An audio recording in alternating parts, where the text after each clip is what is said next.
Hi, my name is Katana, and in this video I'm going to give you an overview of Codility, the platform we use to administer technical assessments at Mringa School. I am also going to give you a few details you need to consider before or during the assessment. So before you get started, you'll receive an email containing a unique link to the assessment. Also, as part of the email, you may notice the expiry date and time. Okay, so to begin, we are going to open this link and we will be redirected to this page here. One thing to notice is you have the amount of time and the number of tasks within this assessment. If you scroll down a bit, you'll also see a few instructions. I really encourage you to go through them one by one. At this point, remember, your time has not begun yet. Okay, so there is no need to panic or no need to rush at all. Yeah, there are some links, some FAQs, feedback example. So the feedback example is just going to give you a glimpse of how your score will look like after you submit the assessment, right? Another thing to also note are the languages that you can choose to complete this assessment. Okay, so in this case, for example, we have Java 11, Java 8, JavaScript, PHP, Python, and Ruby. So you have those languages as the option. Okay, moving down, I'll skip this part here, and then before you get started, you have to check these two boxes, right? And of course, the assumption here is you've gone through the terms of service and the privacy policy, and also the code of honor. Okay, the code of honor, if you were just to open it up, you realize it contains a few things, yeah, that may be important for you to read. Also, if you have the time, please feel free to read through the terms of service, the Codility terms of service. Also consider going through the privacy policy just to see how your data will be handled. Okay, I'm not going to focus on that right now. As soon as you check these two boxes, then these two buttons here will be activated, right? So there is one for take the demo test, and then this other one for start the test. If you are to choose take the demo test, you are going to be given a sample question which has an allocation of about 30 minutes. And if you are to choose on start the test, ideally this will now begin your test and the timer will also get started. Okay, but when you take the demo test, the timer, your timer, the 150 minutes, for example, in this case, will not be counting down. Okay, the demo test is meant to be easy and just to give you some confidence, okay, or to give you some familiarity on how Codility as a platform looks like. So I'm going to click on take the demo test so that we can have a glimpse of how this looks like. So immediately you notice that we are at 29 minutes, right? So the entire time allocated for this is 30 minutes, but right now we are at 29 minutes. Most importantly, before you begin, please select your preferred language. In my case, I'll choose Python. That's the language I'm comfortable to solve this question in. And then you will see on the left side here the instruction for this particular question. Okay, so the timer will be showing up here, the time will be showing up here. Okay, and then this side here, the right side, the right box, is where you're going to write your code or to write your solution. Okay, if you've not used Codility before, as soon as you land on this page, you'll be brought here, this pop-up. You'll see this pop-up here as a tour to guide you through how the platform works. Okay, I'm going to skip it, but ideally that tour is just going to show you where everything is. So for example, where the timer is, the languages, okay, the submit button, the button to run your tests, and those kind of things, right? At this point, if you wanted to change the theme, please, you can select there and then maybe turn it to dark mode if you so wish. Okay, so whichever you are comfortable with, that's all okay. All right, for now let's keep it that way, but also over here I want you to focus here. So there is this file where we are going to write in our solution, and there is this other file that you may add in your custom test cases, okay, just to verify that your solution works as expected.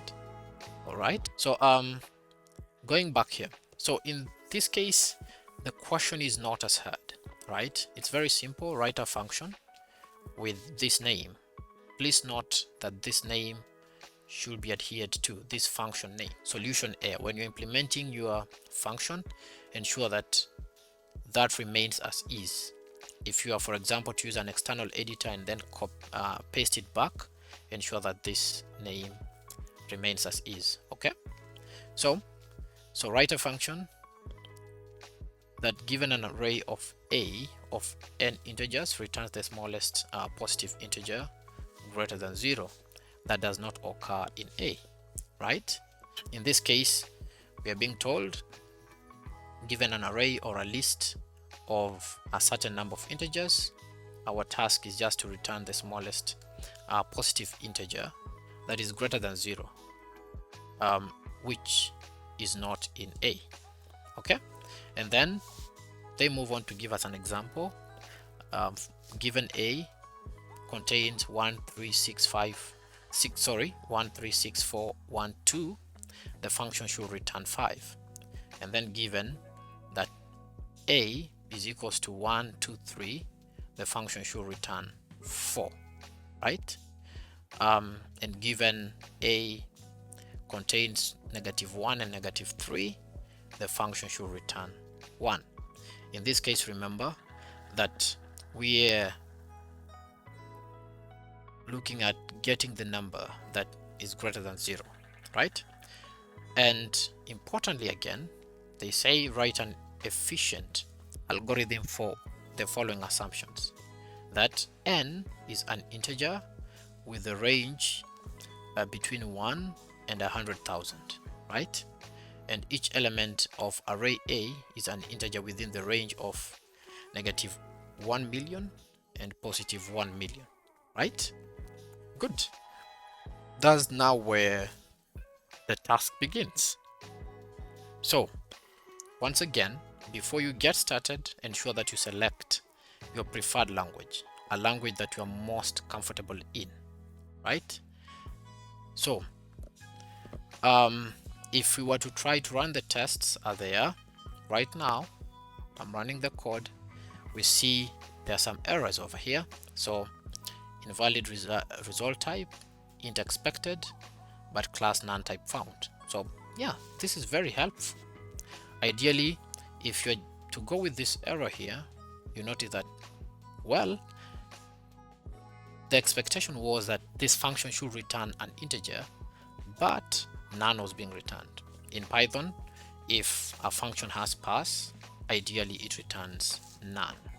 Any function without a return statement, in this case, returns none. Okay, so you can move ahead and start writing your code.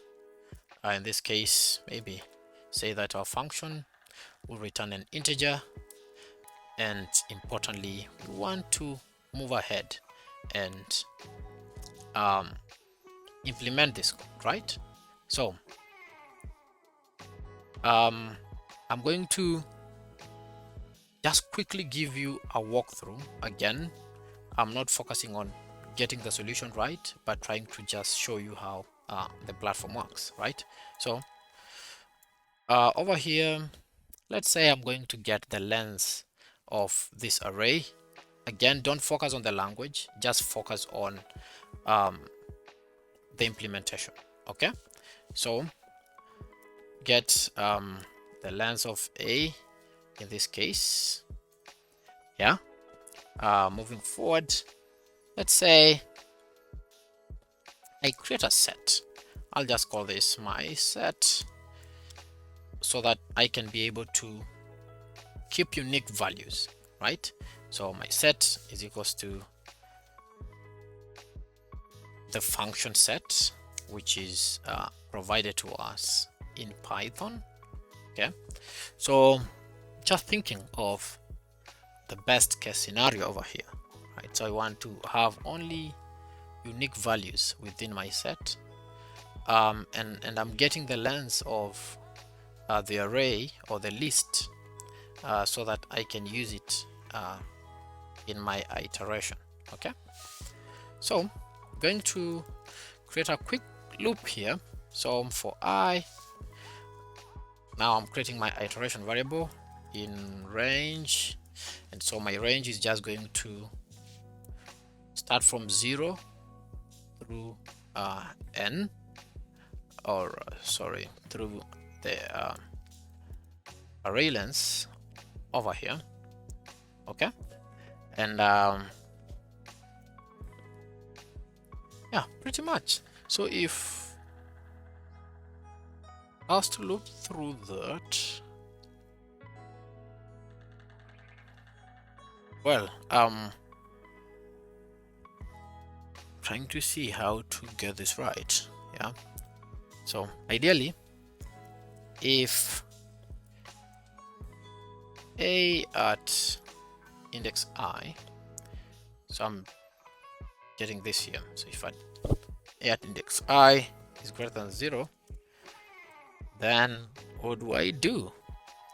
What I can do, I can update my set here, just using the add method, and then yeah, of course, as long as this is greater than 0, I want to have that added inside my set, right? So I'm just going to say a at I, right? So I'm going to populate my set over here. Okay, good enough. So at this point, ideally I can try to print and see what my set is giving us. So quickly just check what is being added to my set before I continue with anything. So let's see if I'm able to get a thing. All right. So I see 1 2 3 4 6. Okay, so again, within my set I've been able to remove this other value of 1, and so I just have only unique values. I have 1 2 3 over here. Okay, then at this point you realize that I only have just an empty set because I don't have any value that is greater than 0, right? So that means I'm on track. So now that I have that, I can take advantage of the values that are in here. And remember, we have to write an efficient algorithm. So I'm going to create another for loop, but not inside this other loop. Okay, so I'm just going to create a for loop out here, a sibling for loop, if I was to call it. Yeah, and so for I in range of, so starting from 1, okay, and then I want to go through until n plus 1, or rather keep calling this n plus 1, but array length plus 1. Okay, so my iteration will begin from 1 and then span through again array length plus 1 in this case. So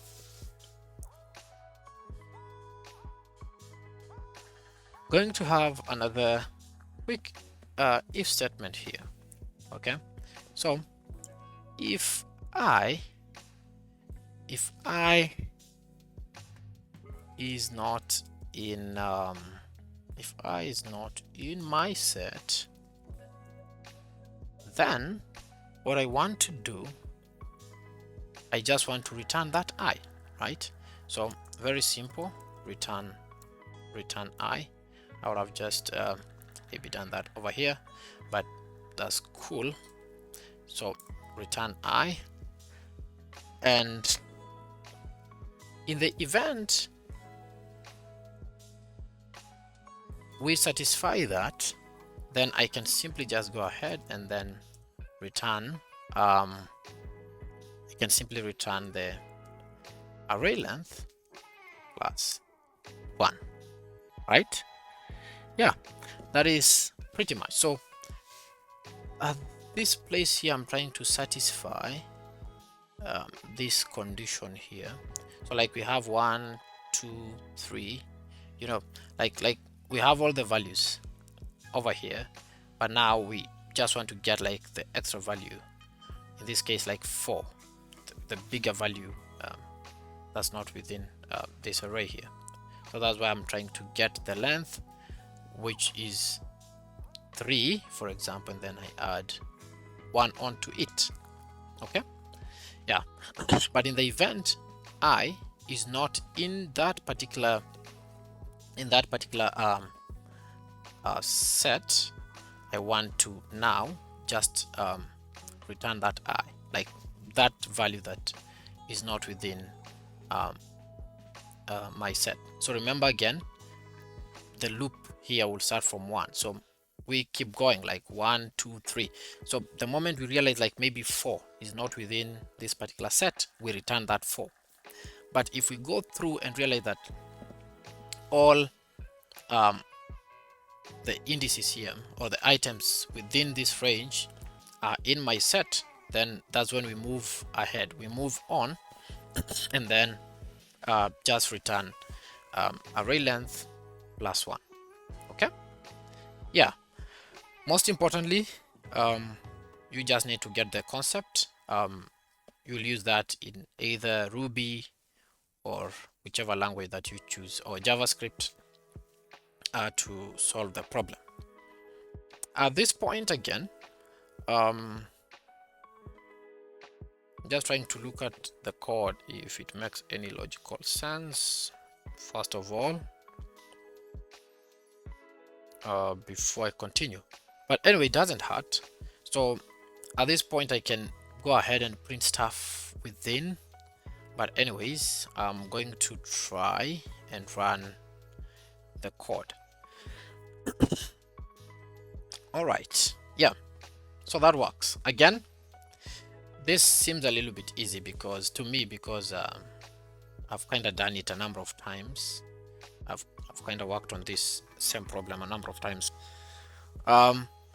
So now when we look at this, yeah, we realize that here all my tests are passing, but to be a little bit confident, you can come here and add in your extra cases. So let's say just random stuff, say 3, 5, 6, 7. So the expectation here is 4. We expect that we're going to get 4 here, right? In this case, and then maybe we have another array or another list where we just have negative numbers, maybe negative 10, negative 9, which again we expect that we are going to have. Actually, let's see, if we were to put in 1, positive 1, then what would be the expectation? So negative 10, negative 9, and then we have 1. So in this case, my expectation is that we get a 2 here. But again, let's see how that goes. So let's try to run the code and see if our test cases, our custom test cases here, will be evaluated. Okay. All right. Yeah. So in my case, yeah, that validates what I was thinking. So we have 2, and then yeah, returned here. Then the returned value here is 1. Okay. Oh yeah, anything greater than, oh, now that we did not begin from 1, that's interesting. So that means if they were to coin this a little bit, then that becomes more harder.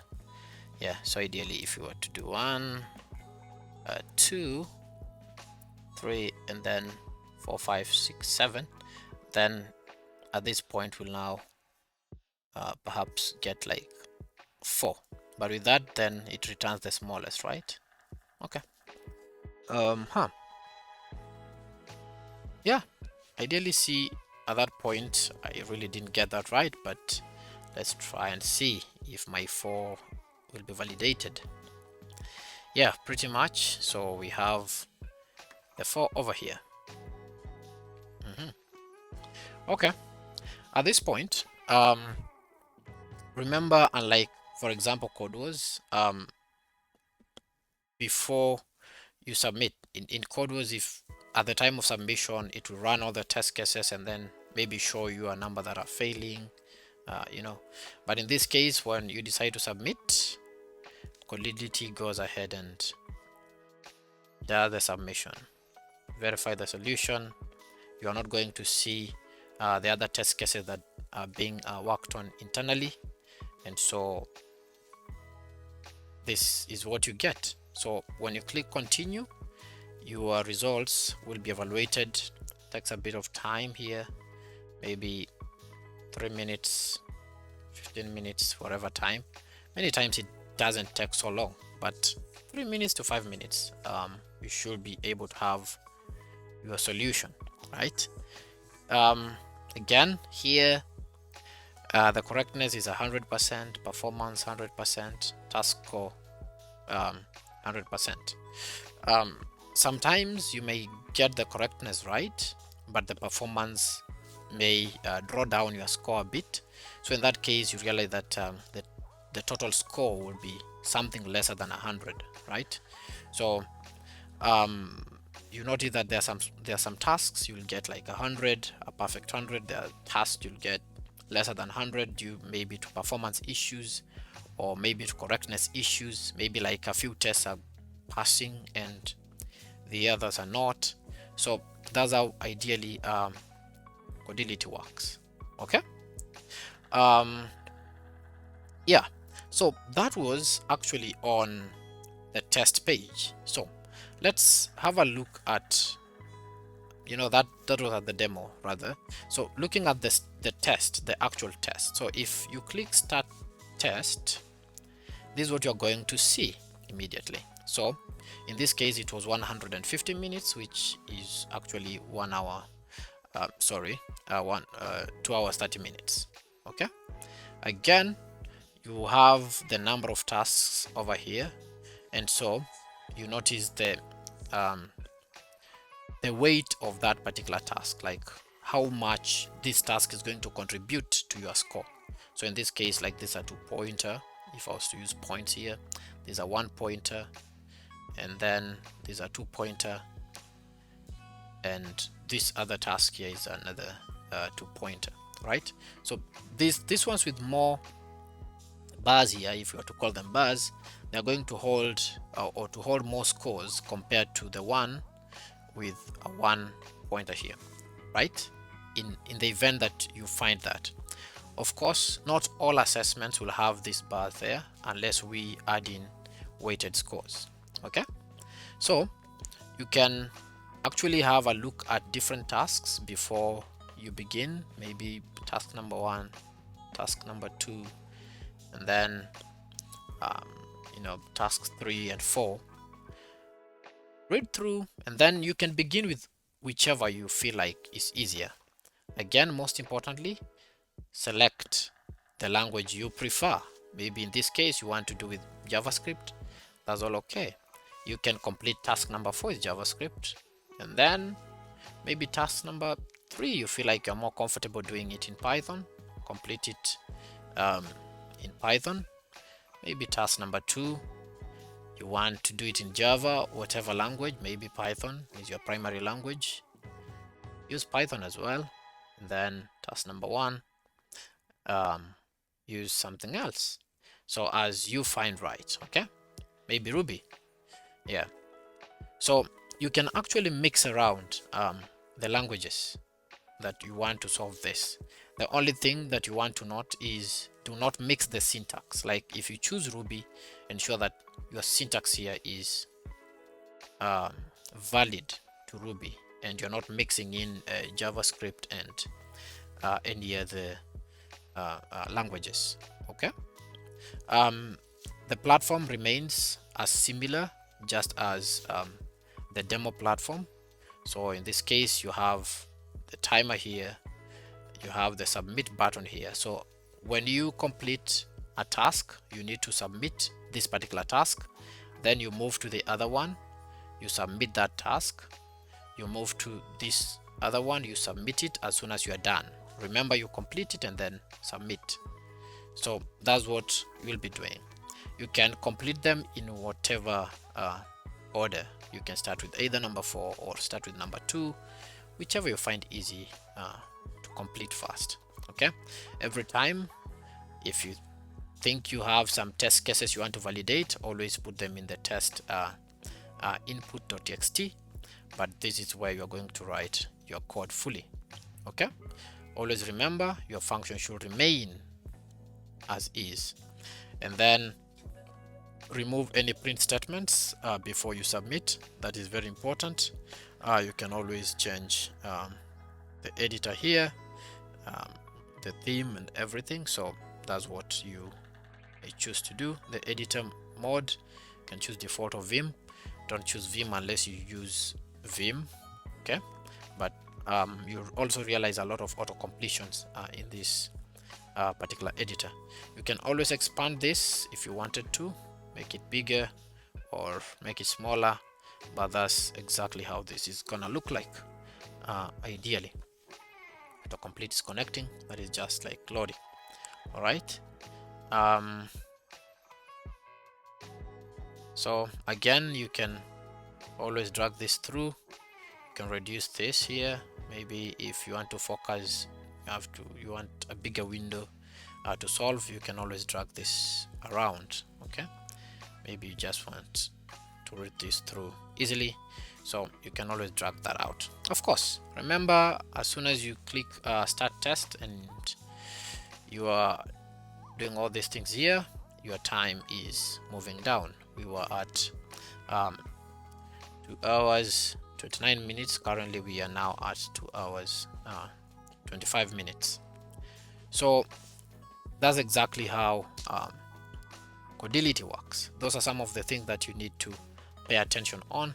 You can always open the test input.txt and add in whatever you want.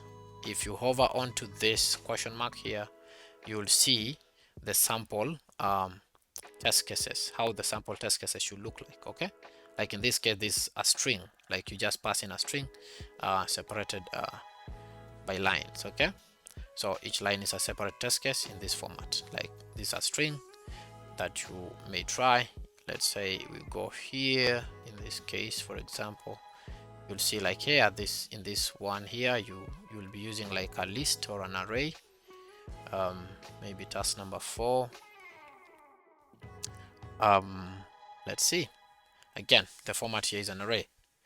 Yeah, so that's pretty much when it comes to the assessment. So you submit, and then you'll definitely get the final score at the end of it all. So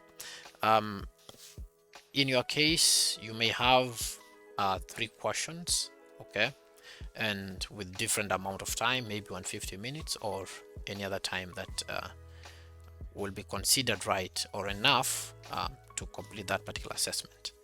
Or something that I had not mentioned, if you decide, for example, to close this window here and think that the time will stop, that's not true. As soon as you've started this test, the time is going to continue even in the background. Okay, so in the event that maybe by mistake you close this link, just go back to your email, open it up again, and then you're back up running. Okay, so that's how it goes.